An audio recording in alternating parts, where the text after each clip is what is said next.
এক অনন্য নামঘৰৰ হৃদয়ত থকা এক ৰহস্যময় কুঁৱা, যাৰ পানীৰ প্ৰতি মানুহৰ অগাধ বিশ্বাস। এই পানীয়ে কেৱল পিয়াহ নপলায়, ইয়াৰ গভীৰতাত সোমাই আছে এক অলৌকিক শক্তি, যিয়ে মানুহক পুণ্য আৰু বিপদৰ পৰা ৰক্ষা কৰে। বলক আজি আমি এই গভীৰ বিশ্বাসৰ কাহিনী সাক্ষী হওঁ। Hello' and welcome back to my YouTube channel. আৰু আজি একদম ফ্ৰেছ এটা ব্লগ লৈ আহিছোঁ আপোনালোকৰ কাৰণে। তো আজিৰ ব্লগটোত মই দেখিছেই ধুতি পিন্ধি পূৰা ৰেডি। আৰু আজি মই যাব ওলাইছোঁ, আমাৰ ওচৰতে এখন খুব ধুনীয়া থান আছে।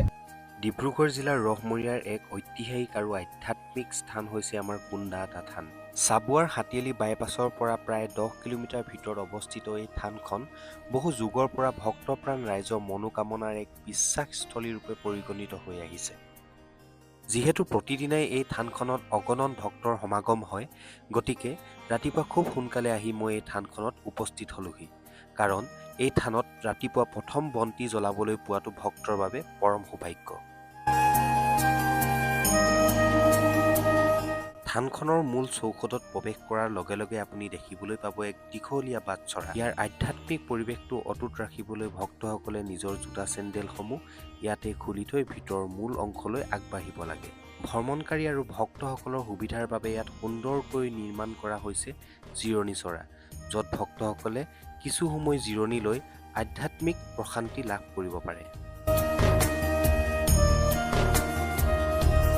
আৰু এই থানখনৰ বিশেষত্ব এইটোৱেই যে যদি কোনো ভক্তই ঘৰৰ পৰা নিজৰ জাতীয় সাজপাৰ পিন্ধি অহা নাই, তেন্তে তেওঁলোকে এই কক্ষত গৈ নিজৰ জাতীয় সাজপাৰ পৰিধান কৰি ল'ব পাৰে আৰু সম্পূৰ্ণ পৰম্পৰাগত নীতি নিয়মৰ মাজেৰে এই থানখন দৰ্শন কৰিব পাৰে। তেন্তে আহক এতিয়া মই আপোনালোকক লৈ যাওঁ এই পবিত্ৰ থানভাগৰ অন্তৰ্ভাগলৈ, যিখন পবিত্ৰ ভূমিৰ লগত জড়িত হৈ আছে অসমৰ বৈষ্ণৱ ধৰ্মৰ এক মহিমামণ্ডিত ইতিহাস।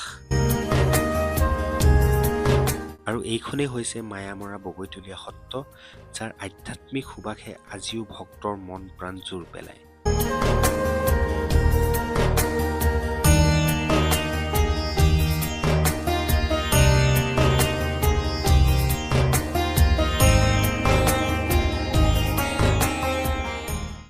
অসমৰ বৈষ্ণৱ ধৰ্মৰ ইতিহাসত মায়ামৰা বগৈতলীয়া সত্ৰৰ এক বিশেষ মৰ্যাদা আছে। এই পবিত্ৰ সত্ৰখনৰ দ্বিতীয়গৰাকী সত্ৰাধিকাৰ তথা পৰম শ্ৰদ্ধাৰ আধ্যাত্মিক গুৰু আছিল শ্ৰী শ্ৰী কুন্দাআটা। তেওঁৰ ব্যক্তিত্ব আৰু মহিমা ইমানেই বিচিত্ৰ আছিল যে তেওঁ কেইবাটাও নামেৰে পৰিচিত আছিল।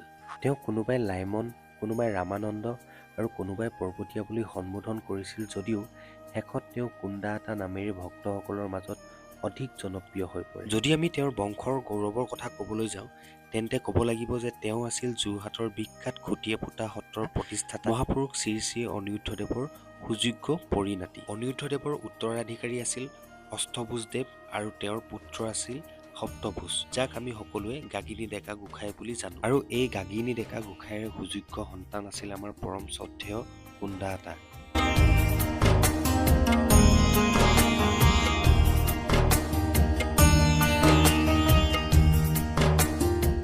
আৰু এই স্থানখনতেই সিদ্ধপুৰুষ কুন্দাআটাৰ ঐতিহ্যমণ্ডিত আৰু মহিমামণ্ডিত পবিত্ৰ সমাধিক্ষেত্ৰ আছে বুলি গণ্য কৰা হয়। আৰু এই থানৰ নামঘৰৰ পাছফালেই এই সমাধিক্ষেত্ৰ অৱস্থিত।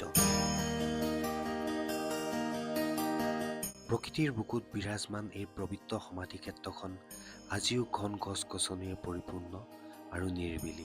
আজিৰ পৰা প্ৰায় 150 বছৰৰ অধিক কাল ধৰি এই স্থানখনক অত্যন্ত জাগ্ৰত বুলি প্ৰমাণিত হৈ আহিছে। শ্ৰী শ্ৰী কুন্দাআটাৰ আশীৰ্বাদ পুষ্টিত এই সমাধিক্ষেত্ৰত প্ৰতিদিনে শ শ ভক্তৰ আগমন ঘটে। আৰু গভীৰ ভক্তিৰে ইয়াতে চাকি বন্তি প্ৰজ্বলন কৰি অগণন ভক্তৰ নিজৰ মনোকামনা পূৰ্ণ হোৱা দেখিবলৈ পোৱা যায়। জনবিশ্বাস আৰু ভক্তসকলৰ অভিজ্ঞতাৰ মতে এই স্থানৰ মহিমা অপৰিসীম। নিঃসন্তান দম্পতীয়ে এই পবিত্ৰ ভূমিত সেৱা জনাই সন্তান লাভ কৰিবলৈ সক্ষম হৈছে। যিসকলে পুত্ৰ সন্তানৰ কামনা কৰিছে, তেখেতলোকৰ মনোবাঞ্ছাও পূৰ্ণ হৈছে। ছাত্ৰ ছাত্ৰীসকলে ইয়াতে আশীৰ্বাদ লৈ পৰীক্ষাত আশানুৰূপে সফলতা লাভ কৰি আহিছে। যিদৰে এই স্থান আশীৰ্বাদৰ কেন্দ্ৰবিন্দু, ঠিক তেনেদৰেই ইয়াৰ এক আধ্যাত্মিক গাম্ভীৰ্যও আছে। লোকমুখে শুনা যায় যে যদিহে কোনো ব্যক্তিয়ে কুন্দা আতাৰ এই সমাধি ক্ষেত্ৰক অৱহেলা কৰে বা অৱমাননা কৰে অথবা থানৰ কোনো সম্পদ চুৰ কৰাৰ দৰে অপকৰ্মত লিপ্ত হয় তেন্তে তেওঁ গুৰুজনাৰ কুপ্ৰদৃষ্টিত পৰিবলগীয়া হয় আৰু এনেধৰণৰ কাৰ্যত লিপ্ত হৈ বহু দুখ কষ্টত ভুগিবলগীয়া হোৱা ব্যক্তিৰ কাহিনীও এই অঞ্চলত প্ৰচলিত আছে। এতিয়া মই আপোনালোকক কুন্দা আতা থানৰ আটাইতকৈ আশ্চৰ্যজনক তথা অলৌকিক নাদটো দেখুৱাবলৈ গৈ আছোঁ।